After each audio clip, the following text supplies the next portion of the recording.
ಸಾಮಾಜಿಕ ಮಾಧ್ಯಮದಲ್ಲಿ ಎಪಿಕೆಎಸ್ ಕಂಪನಿಯ ಜಾಹೀರಾತನ್ನು ನೋಡಿದ ನಂತರ ನಾನು ಸಾವಯವ ಕೃಷಿ ವಿಧಾನಗಳನ್ನು ಅನುಸರಿಸಲು ನಿರ್ಧರಿಸಿದೆ. ಆರಂಭದಲ್ಲಿ ನಾನು ನನ್ನ ಬಾಳೆ ಗಿಡಗಳಿಗೆ ಅಭಿಮಾನ್ ಅನ್ನು ಬಳಸಿದೆ. ಅವುಗಳ ನಿರ್ದಿಷ್ಟ ಬೆಳವಣಿಗೆಯ ಹಂತಗಳಿಗೆ ಅನುಗುಣವಾಗಿ ಅನ್ವಯಿಸುವಿಕೆಯನ್ನು ಸಮಯಕ್ಕೆ ತಕ್ಕಂತೆ ಮಾಡಿದೆ. ಬಾಳೆ ಸಸಿಗಳನ್ನು ನೆಟ್ಟ ನಂತರವೂ ನಾನು ಅದನ್ನು ಬಳಸುವುದನ್ನು ಮುಂದುವರೆಸಿದೆ. ಪರಿಣಾಮವಾಗಿ ಸಸ್ಯಗಳು ಅತ್ಯುತ್ತಮ ಬೆಳವಣಿಗೆಯನ್ನು ಪ್ರದರ್ಶಿಸಿದವು, ಹುಲುಸಾಗಿ ಬೆಳೆದವು ಮತ್ತು ಆರೋಗ್ಯಕರವಾಗಿ ಉಳಿದವು. ರಾಸಾಯನಿಕ ಕೀಟನಾಶಕಗಳು ಮತ್ತು ರಸಗೊಬ್ಬರಗಳಿಗೆ ಹೋಲಿಸಿದರೆ ಈ ಉತ್ಪನ್ನವು ಸ್ಪಷ್ಟವಾಗಿ ಉತ್ತಮ ಫಲಿತಾಂಶಗಳನ್ನು ನೀಡಿದೆ. ನಮಸ್ಕಾರ, ನನ್ನ ಹೆಸರು ಪೆರನಂದಂ ಮತ್ತು ನಾನು ರಾಣಿಪೇಟೆ ಜಿಲ್ಲೆಯವನು. ನಾನು ಕಳೆದ 2 ವರ್ಷಗಳಿಂದ ಬಾಳೆ ಕೃಷಿಯಲ್ಲಿ ತೊಡಗಿಸಿಕೊಂಡಿದ್ದೇನೆ. ಪ್ರಸ್ತುತ ನಾನು ಕರ್ಪೂರವಲ್ಲಿ ವಿಧದ ಬಾಳೆಯನ್ನು ಬೆಳೆಸುತ್ತಿದ್ದೇನೆ. ಆರಂಭದಲ್ಲಿ ನಾನು ರಾಸಾಯನಿಕ ಕೀಟನಾಶಕಗಳು ಮತ್ತು ರಸಗೊಬ್ಬರಗಳನ್ನು ಮಾತ್ರ ಅವಲಂಬಿಸಿದ್ದೆ.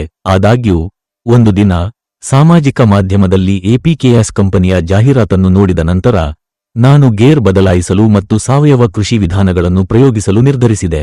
ಪರಿಣಾಮವಾಗಿ ನಾನು ಕಂಪನಿಯನ್ನು ಸಂಪರ್ಕಿಸಿದೆ.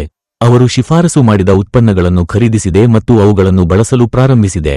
ಮೊದಲಿಗೆ ನಾನು ನನ್ನ ಬಾಳೆ ಗಿಡಗಳಿಗೆ ಅಭಿಮಾನ್ ಅನ್ನು ಹಾಕಿದೆ.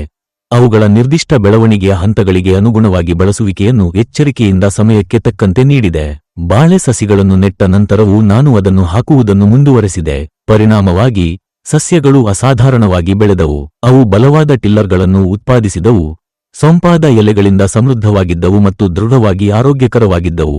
ನಂತರ ಬೆಳವಣಿಗೆಯ ಚಕ್ರದ 8ನೇ ತಿಂಗಳಲ್ಲಿ ನಾನು ಆರ್ಬಿಕ್ಸ್ ಅನ್ನು ಹಾಕಿದೆ.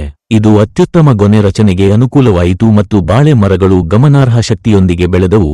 ರಾಸಾಯನಿಕ ಒಳಹರಿವುಗಳಿಗೆ ಹೋಲಿಸಿದರೆ ಈ ಸಾವಯವ ವಿಧಾನವು ಸ್ಪಷ್ಟವಾಗಿ ಉತ್ತಮ ಫಲಿತಾಂಶಗಳನ್ನು ನೀಡಿದೆ. ಹಿಂದೆ ನಾನು ಆಗಾಗ್ಗೆ ರಾಸಾಯನಿಕ ಉತ್ಪನ್ನಗಳನ್ನು ಬಳಸಬೇಕಾಯಿತು.